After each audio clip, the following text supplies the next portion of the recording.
memorandum yung restitution eh. O kaya merong ako nababalitaan, parang meron ng gustong umatras. Magkano ibibigay? At kanino ibibigay? Sino mag-a-account nun? Sino nagsabi nun na kung mangungulekta kayo sa DOJ? Di ba abuse of discretion yun, Mr. Padulyon? If I may be allowed to answer, Yes, sir. what is it? Yes, sir. If the parties both agree to the terms and conditions contained in the memorandum of But you agreement, cannot there is no impose an abuse. agreement. If you cannot impose an agreement which is not required by the law, especially if you will put restitution there. How can you do that? And remember, Mr. Chair, if I may... Do not preach to the choir. No, I'm not preaching, Sandali Mr. lang, sandali lang. Ang pinag-uusapan natin, these people are supposed to be potential witnesses for the state. Kailangan tulungan natin ang Estado para ma-prosecute kung sino-sino ang dapat managot. Paano yung kay Diskaya?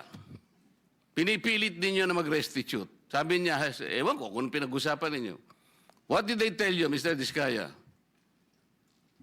Your Honor, kung magkano po ang i-restitute po muna namin. Ano sabi nila? Magkano daw? Ako po, hindi ko po masabi kung magkano po. Kasi para sa akin po, parang kami po ang nanakawan. Parang ibig sabihin, parang modern day na pagnanakaw. Ibig sabihin yung nakaw ba?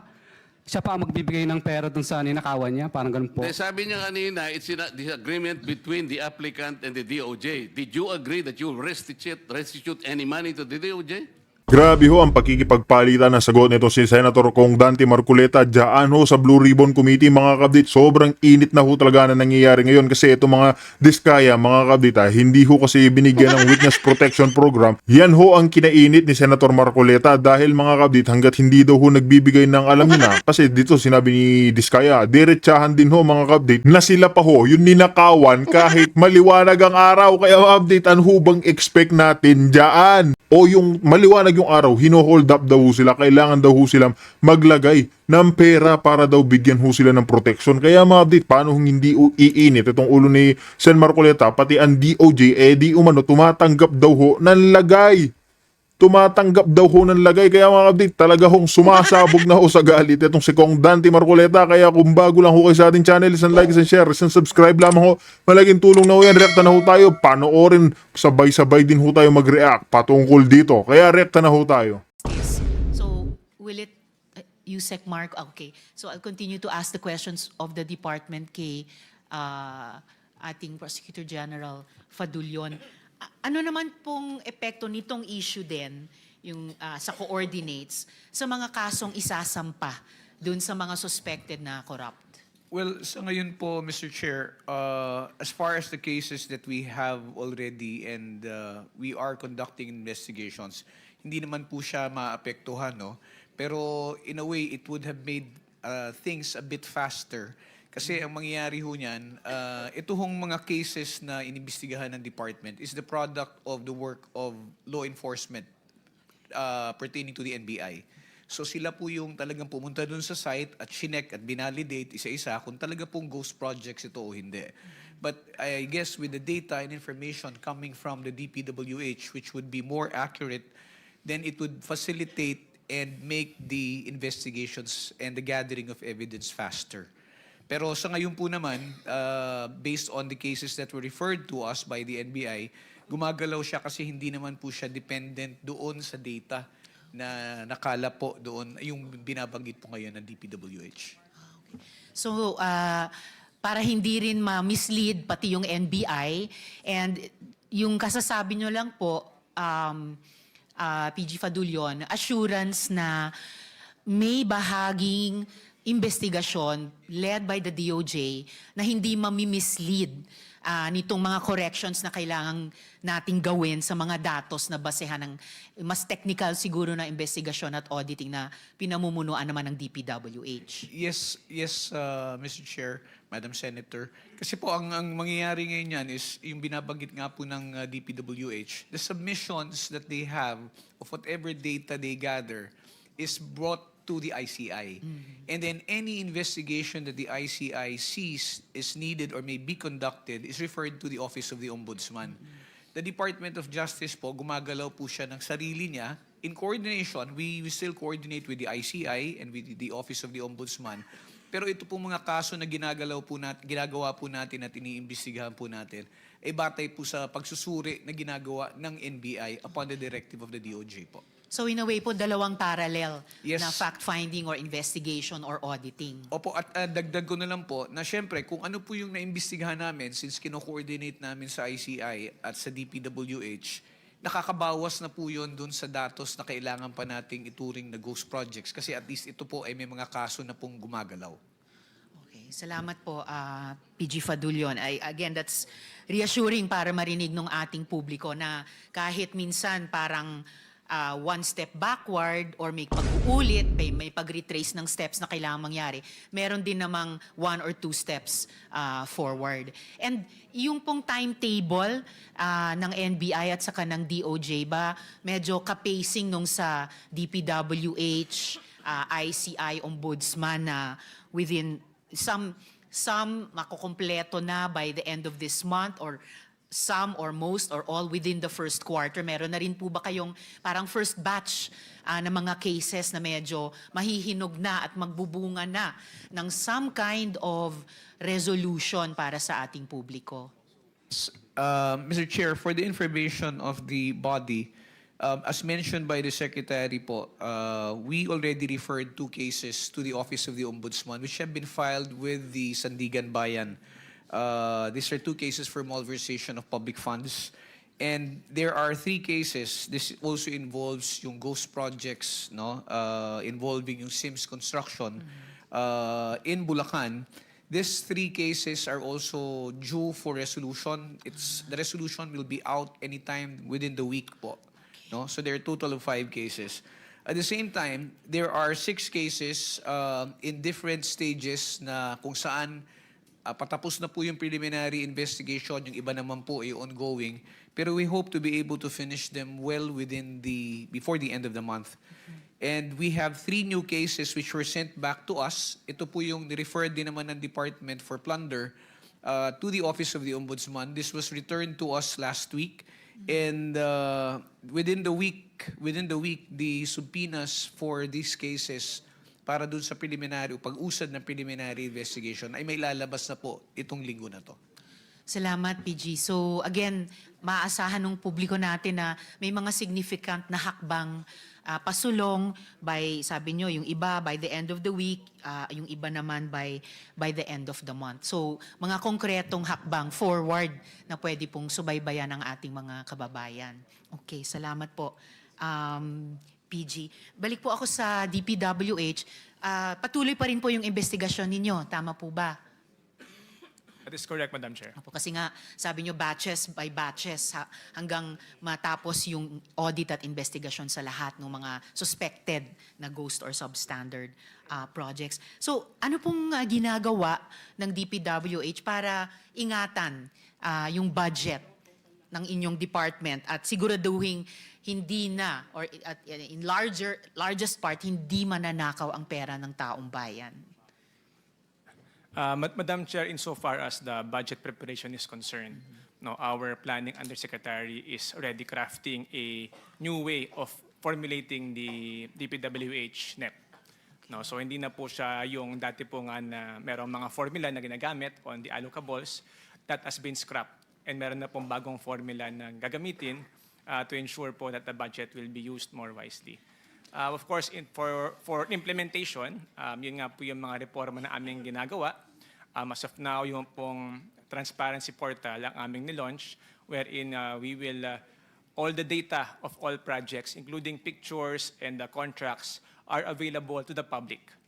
No, later on po, we are in the process of procuring satellite images para po meron pong satellite images for each contract, each project.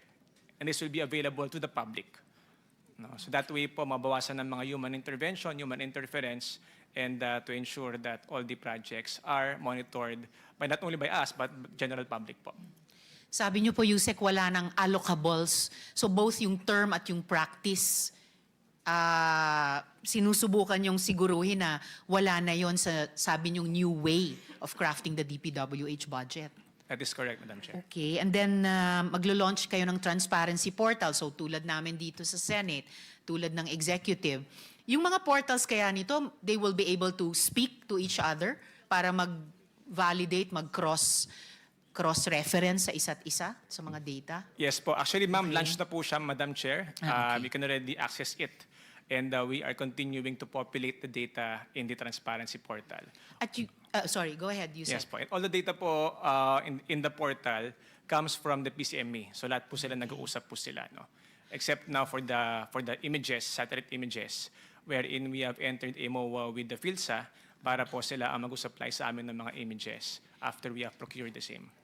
And yung satellite images na yon, may kasama na silang coordinates, whichever Yes. kind of coordinates. Pero talagang kung ano yung coordinates, kahit sinong mamamayan, pwedeng mahanap dun talaga sa eksaktong longitude at latitude na yan. Kasi kahit sabihin, actually, the project was 1-point-something kilometers away. Hindi yun lang. Malayo-layo ang 1-point-something kilometer. Hindi po yan meter or di po ba? Kilometer rin po yan. So, but yung satellite images, kasama na yung actual na coordinates. That is correct, Madam Chair. Okay po. Huling tanong ko po sa ngayon sa DPWH, Mr. Chair. Last week po lumabas yung balita na nagkasunog sa DPWH office sa Baguio. Sabi ni Mayor Magalong, sensitive documents were lost in that fire. Dahil lumalabas po na dun mismo sa record section nagsimula yung sunog na iyan. Dun sa ganyang statement ni Mayor, lumalabas po ba na arson ang nangyaring iyon? So sadya pong hindi nasunog pero sinunog yung records na iyon? Madam Chair, as to the final report, as to the cause of the fire, it has yet to be determined by the BFP. However, we have here a list of all the affected documents, and it appears that wala naman pong sensitive documents, and all of which we have copies of. Okay, so mali ba si Mayor Magalong? Dahil sinabi nilang sensitive documents ang nawala. Na-reassure nyo na ba sila na those are not sensitive at may kopya po kayo? Yes, Madam Chair, we have a list here, and we have the copies that we can submit to the honorable body po. Please do through our chair. At may investigation po bang underway din ang department para matukoy either kung sino ang nagsunog sa opisina or at least paanong nasunog yung opisinang yon? Yes, Madam Chair, we have sent a team the past week nung nangyari po yung incident, and they are working closely with the BFP to determine the cause of the fire, Madam Chair. May initial na po bang lumalabas na possible causes of that fire? Wala pa po, Madam Chair. Wala pa rin. Di ba last year may nasunog na rin na isa pang DPWH office? Hindi ako nagkakamali doon sa Quezon City, Yes dito po, sa yun Metro po yung Manila. So, Bureau of Research and Standards. yes Madam po. Chair. So, bakit hindi po tayo mas nag-ingat pagkatapos? Kasi sa halip na mapigilang maulit ang isang Quezon City DPWH, naulit pa nga, DPWH Baguio naman. And these are two areas na lumalabas dito sa Blue Ribbon investigation namin, Mr. Chair. Yes, Madam Chair, kaya po patuloy po ang aming investigasyon to find out po ang actual cause. We don't want to speculate as of the moment, but at least po we can assure everyone that all the documents are accounted for and there are no sensitive documents that are affected. In fact, puro po itong mga lumang dokumento po. I can appreciate that po, Mr. Chair, pero of course hindi natin masisi yung publiko na mag-speculate nga.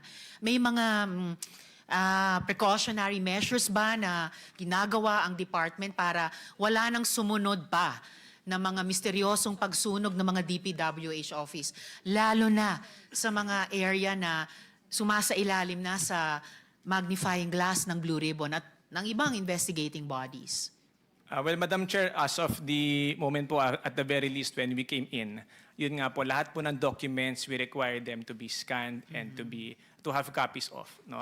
Of course, ito pong sunog, supposedly meron naman po tayong mga standards to avoid fire. However, of course, di po namin maiwasan kung meron nga po mga ganitong insidente. So ang mga gawa lang po namin is to secure the documents, ensure that we have copies, and that all are accounted for in the event that meron pong ganitong mga mangyayaring insidente. Okay, salamat po, Mr. Chair. Of course, never naman na walang magagawa ang department para maiwasan o mapigilan ito. So I hope that the department will continue to be proactive, preserve the records kasi hindi lang siya of public value at ordinary times, pero lalo na ngayon na talagang bunga nung sumabog na issue ng flood control and other projects, scandals na di pa nga tayong lahat tapos na mag-imbestiga. Gusto nating ibalik yung tiwala ng publiko sa kami, concerned kami sa legislature, and I'm presuming kayo sa executive. So sana you will continue to think of and implement more preventive measures to preserve these records. I just have 1.5 minutes left, Mr. Chair. So siguro at least one question sa DOJ, maybe kay PG Fadulion. So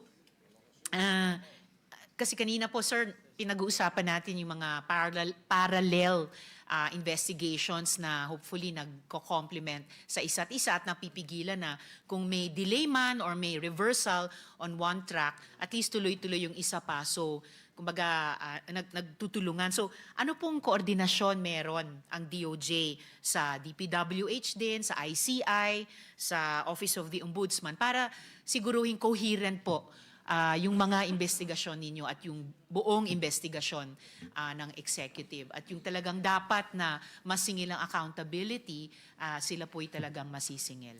Okay, Mr. Chair, insofar as yung coordination po, we have a task force which addresses particularly itong sa flood control, which I head together with other prosecutors in the department. And in this, in the deliberations that we have, involved po lagi ang ICI. We always inform them about the meeting so that they are apprised also of any cases that we are investigating, of any cases that we are filing. Now, if there are certain things that we need also naman, let's say documentary evidence that we need from the DPWH, we go straight to the DPWH as they have representatives who constantly attend the meetings. Insofar as the Office of the Ombudsman, when there are cases that we are investigating and we refer to them, nag-uusap na naman po kami na itong kaso na to, i-covered na po ng department. So most likely, hindi na po yan itatouch yung project na yan. Iba naman po. Para lang hindi po maging doble yung galaw. And then, if for example, if there is, if it is discovered later on that there are certain overlaps, we sit down and talk about it just to make sure that there will be no confusion pagdating ho doon sa resolution na magkakaroon po ng conflict din naman. Kasi nauna na nga po yung, let's say, nauna na yung ombudsman or nauna na ang DOJ. And this extends all the way up to the prosecution. Kasi even in the prosecution of cases, the Department of Justice may be deputized by the Office of the Ombudsman to handle the cases.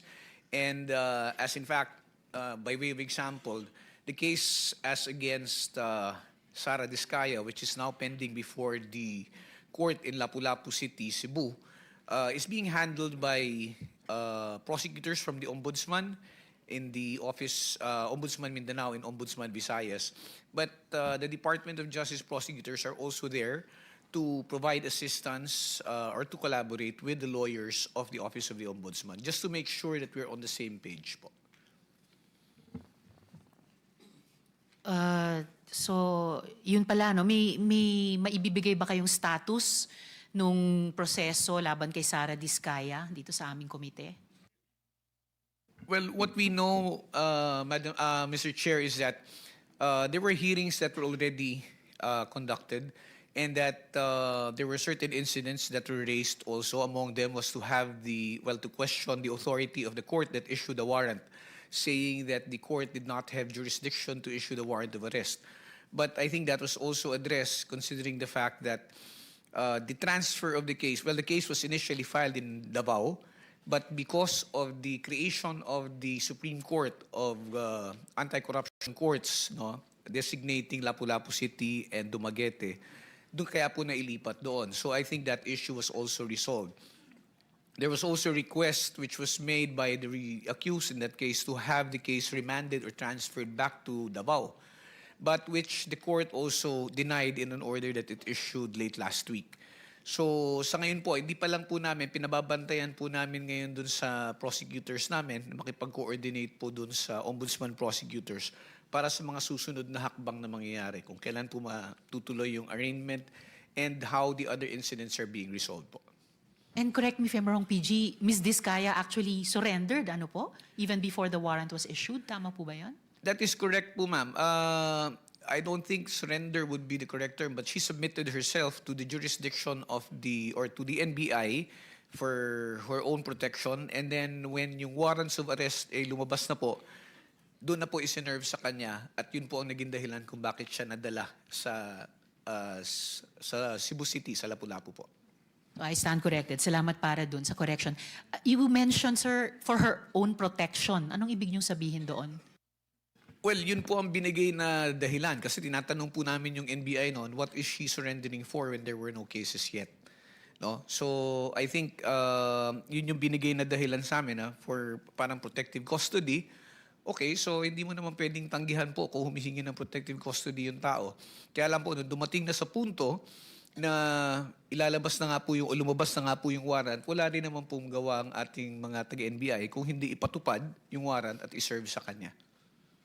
Salamat, sir. Well, for my last quarter minute or so, kahit masakit marinig ng lahat ng mga sektor na iniimbestiga ng aming komite or lumabas sa mga testimonies ng mga resource persons, pwede niyo po bang kaming bigyan ng rundown ng mga kinasuhan na at mga posibleng makasuhan halimbawa sa susunod na linggo? You may respond and incidentally, yung time nyo expired Yes, na. thank you, Mr. You Chair. I may can answer. reserve thank you, Mr. Chair. If, Mr. Chair, if you will allow, I can just submit a list to the good senator just so that all the names of those who have been charged, who are under investigation, and who will be the subject of preliminary investigations will be brought to your attention po. Please do so to our chair for the whole committee. Salamat po, PG. Yes. Salamat, Mr. Chairman. Thank you, Senator Risa. The next in line is Senator Dante Marcoleta. Thank you, Mr. Chair. Kanina po ay pinag-uusapan natin ang mga coordinates, Yusek Bisnar, and you started citing 416 cases. Ito yung parang potential flood control ghost projects, di ba? Yes, Your Honor. And then, following the MIPS start and ends, you establish that talagang merong discrepancies sa coordinates. Tama. Actually, lahat. Yung 50, more than 50 and less than 50, sabi nga ng chairman, parehong mali yun. Because talagang may diferensya. Tama? In comparing po yung actual na site and Yes. then yung MIPS start coordinate. Kaya nga, the reason is, ang nangyari nga, ang pinadala sa opisina ng Pangulo ay yung MIPS application. If you will recall, nandyan naman si Yusek Bernabe. During the first hearing of the Blue Ribbon Committee, of which I was the chairman, I already pointed out na ang sumbong sa Pangulo was based on the MIPS submission, which is wrong. Nagtataka ako kasi, Mr. Chair, kung bakit hanggang ngayon ayaw pa nilang sabihin yung dahilan. Nung pinag-submit kayo ng Pangulo, whatever reference data you might have, pwede naman yung ibigay yung PCMA. The PCMA is more accurate than the MIPS. Yusek Bernardo, will I be correct in assuming that? Mr. Chair, tama po, yung PCMA po yung actual. Tama Yes, po. and then there is even more accurate than the MIPS and the PCMA. Ito yung tinatawag ninyong Survey 123. Tama? Eh, yun nga namin siguro, maski ang chairman, naguguluhan sa inyo, bakit nga yun ang una ninyong naisip? Of course, nagpaliwanag si former secretary, tama naman yun, at sa pagmamadali, dahil nga kailangan na ng Pangulo, ang naisip ay yun muna. MIPS. Pero ito multi-year kasi. kahit paano mo isipin, yung multi-year, gumagalaw naman yun eh. Kung pagbabasihan po natin ang inyong mga records, tingnan po ninyo, sinasabi pa nga dyan sa PCMA, this is geotag ito eh. Hindi ba? Real time. So doon pa lamang sa real time, geotag, dapat yun ang binigay ninyo. So na-lessen sana yung 421.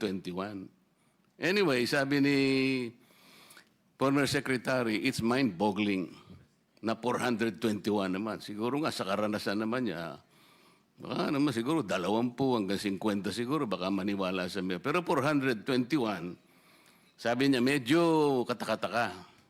Pero, Mr. Secretary, I will refresh your memory. Nung ako pa yung chairman, I was expecting na ang pinag-uusapan natin, wala pa tayong numbers noon eh. But nung mag-deliver ng first privilege speech ang ating chairman, kinuwenta namin lahat, sabi ko, pagka ganito, hindi ko kulangin sa 50 ang potential numbers ng ghost projects. And at that time, you even agreed with me na maaaring ang ganon. Pagkatapos, yung second meeting, naalala ko, Mr. Chair, dalawa lang yung sinabit mo, Yusek, Secretary, na ghost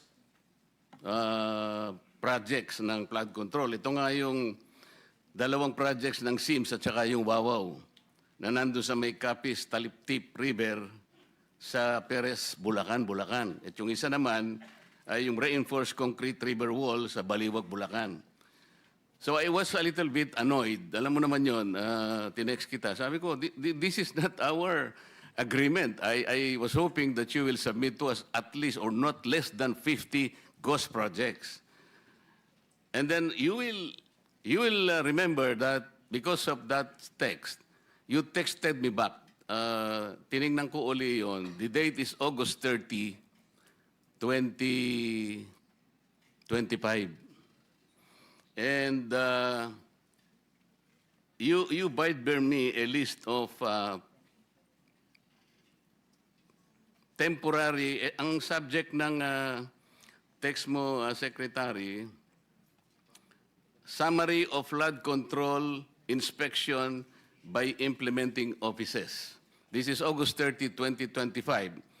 The total projects na covered by that summary, 2,113.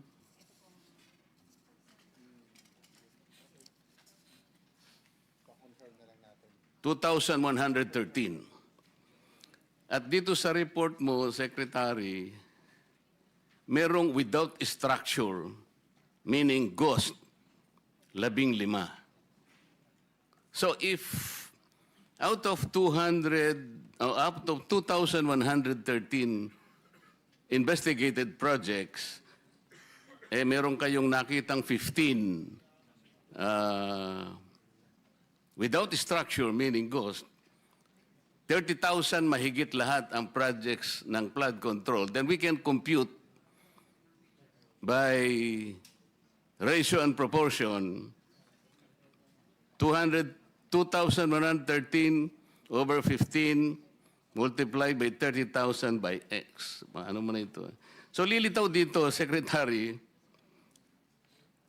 the potential ghost projects out of the universe of 30,000 projects, pwedeng maging 213 ang ghosts. Hindi 421. Yung 200, dito sa kwenta natin, it's possible. Is my logic valid? Yusek Bisnar? Yes, Your Honor. Akala ko kukontra ka eh. Yun nga eh. Bakit hanggang ngayon ay sinusundan nyo yung MIPS? Hindi kayo kagad kumurba kagad eh. Nakita nyo, merong PCMA, merong Survey 123, but pinilit pa ninyong gaygayin lahat using the MIPS. Alam na ninyo, from the beginning, I told you it was wrong already. Bakit ngayon, pinipilit nyo pa, ngayon pa lang kayo kukurba? Sabi nga ni Senator Montevero, so di uulitin nyo naman lahat ito. Ang public na naman, magtatagal na naman tayo. Bakit hindi nyo kagad ikinurba yung pagsusuri ninyo? Ako na. Your Honor, nung nagpakuha po tayo ng coordinates for the inspection ng AFP-PNP, dated September 9, 2025, pinakuha na po natin yung coordinates from both MIPS and PCMA. And ito yung ibinigay natin sa AFP-PNP. Ang ano lang po doon is hindi lahat po ng projects ay merong both MIPS and PCMA infratrack coordinates. Pero as much as possible po, kung ano po yung available ay ibinigay po natin. Di po ganun, Yusek. Kasi nga, sabi ko nga kay Yusek Bernabe kanina, yung MIPS kasi, very preliminary yon. Pag NEP lang, para lang magkaroon kayo ng NEP, tsaka address pa lang yun eh. Lilitaw, gagalaw na yan pag PCMA na yan. Hanggang sa mapino na ninyo, lilitaw na sa survey 100, lilitaw na medyo okay na yung coordinates nyo. Kaya lang, MIPS palagi ang ginagamit mo, kaya tingnan mo, yung coordinates mo ang baba lang, 2 kilometers. I will give you at least 14 samples of wrong coordinates. All over. Ako, nakakuha ko. Hindi 2 kilometers ang variance. Eh. Alam mo yung variance na nakuha namin is from 67 kilometers to 400 kilometers. Kasi ang ginagamit mo is MIPS. That is why at the very beginning, I was telling the DPWH, it is wrong to start from the MIPS. Mamimislead lahat ng mga tao. So, yun ang naging problema natin. I am happy that the chairman already encouraged the DOJ na kunin nyo na yung nakadetain sa Senate. Marami pa raw kaming nakadetain dito para lumugluwag yung aming detention area. Yung ba yung tawag natin, boss? Senate Airbnb ata ang tawag natin dun eh. O para lumuwag-luwag naman yun, sabi ng DOJ, opo, kukunin namin. Talaga, kukunin nyo? Yes, Mr. Chair. Thank you. Sabi pa nga ng chairman natin, narinig ko kanina, Mr. Diskaya, kayo lahat na makipag-usap na kayo, baka sakaling mag-qualify kayo sa Witness Protection Program. Tama naman yun. Ang problema, Prosecutor Padulyon, ini-insist mo kasi yung restitution kaya tayo nagkakaroon ng problema. Will you still insist on that? Sir, we never mentioned that restitution is a condition. Paulit-ulit po namin sinasabi yon, Mr. Chair, na hindi po siya kondisyon para ang isang tao ay matanggap o makonsidera bilang isang witness under the Witness Protection Tapos na Program. tayo dyan. Ang Kaya naging nga po, problema- sinasagot ko po kayo na hindi ko po namin sinasabi. Wala po kami sinasabi na restitution is a condition. So I'm not insisting on it, sir. Hindi mo sinasabi ngayon, but when you were talking about a memorandum, yun ang sinasabi mo, pwede naming ilagay yung restitution because it is a matter of good public policy. Ano namang klaseng, kaya nga nahihirapan sila eh. Yung Diskaya, to my mind, were the first to apply under the Witness Protection Program. Ang problema, ang sabi ng then Secretary of Justice, now Ombudsman, hindi naman basta-basta ganun. Kinakailangan isaulin ninyo yung ininakaw ninyo. Ang problema po doon, kung wala namang korte pa pong nagsasabi kung talagang sila ay nagnakaw o nakapagnakaw, sino pong magkukwenta nun? Tapos ano yung in-explain ninyo, under a certain paragraph of the law, merong memorandum na kung saan magkukomply sila doon, doon yung pinipilit yung restitution. And I think some of the potential witnesses that can be processed under that program, nagsipagbigay na ng kung ano-ano eh. Is that true? Only those who have been admitted into the program actually returned or made the restitution, sir. Why did they do that? They did that because it was their own initiative, or you required them to do that? It was an agreement between the Department of Justice through the Secretary of Justice, sir, and the witness applicant po. That is the problem. The agreement is based not on the provision of the WPP. Sabi ko nga, kung sinasabi ng WPP, it cannot be a condition. Kahit nasa memorandum, huwag mo ipipilit. Hindi po pwede yun eh. Kaya sinabi ko sa iyo earlier, and I think I should tell it again to you, sabi nating mga abogado, the spring cannot rise higher than its source. The law itself is the source. Ang spring, yung memorandum mo. Pinipilit mong ilagay sa memorandum yung restitution eh. O kaya merong ako nababalitaan, parang meron ng gustong umatras. Magkano ibibigay? At kanino ibibigay? Sino mag-a-account nun? Sino nagsabi nun na kung mangongolekta kayo sa DOJ? Di ba abuse of discretion yun, Mr. Padulyon? No, it is not, sir. What is it? It is not abuse of discretion when What the is it? parties, if I may be allowed to answer, Yes, sir. what is it? Yes, sir. If the parties both agree to the terms and conditions contained in the memorandum of But you agreement, cannot there is no impose an abuse. agreement. If you cannot impose an agreement which is not required by the law, especially if you will put restitution there, how can you do that? Mr. Chairman, sir, yung restitution po, yung memorandum of agreement is a product of an agreement between both the Secretary of Justice, representing the DOJ and the WPP, and the witness applicant. Wala pong abuse doon kung pareho po sila nagkasundo. Paulit-ulit na po namin sinasabi na ito tayo, naghahanap tayo at naghahabol tayo doon sa mga taong nangurakot, tapos itong mga tao na umamin at handang magsoli, ayaw nating tanggapin yung kanilang sinusoli. Ano ho ang nakikitang mali doon? Para po sa amin, para ho maibsan kahit papano yung sakit at pagdurusa ng ating mga kababayan na nakikita nila na napakalaking pera ang nawala. Ano ho ba yung maibalik natin yung kaunti? And Yeah. remember, Mr. Chair, if I may... Do not preach to the choir. No, I'm not preaching, Sandali Mr. sandali lang. Ang pinag-uusapan natin, these people are supposed to be potential witnesses for the state. Kailangan tulungan natin ang Estado para ma-prosecute kung sino-sino ang dapat managot.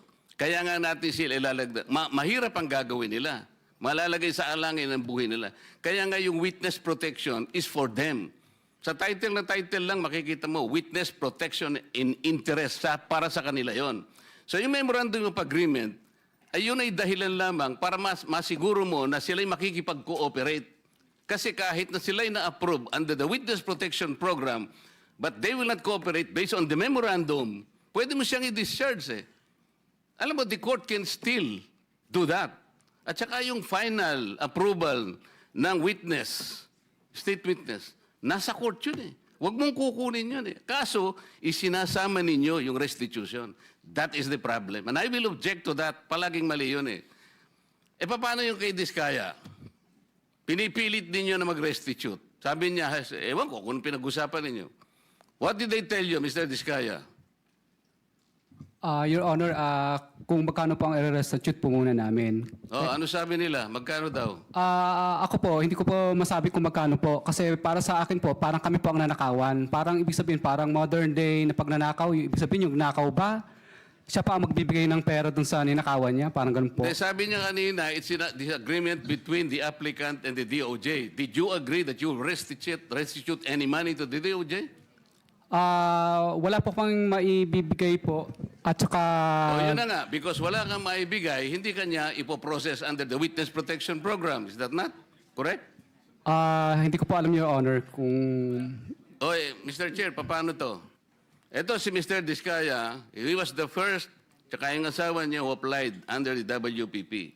The problem is, ang sabi ng dating DOJ Secretary, hindi, kinakailangan isoli muna yung mga pinagnanakaw.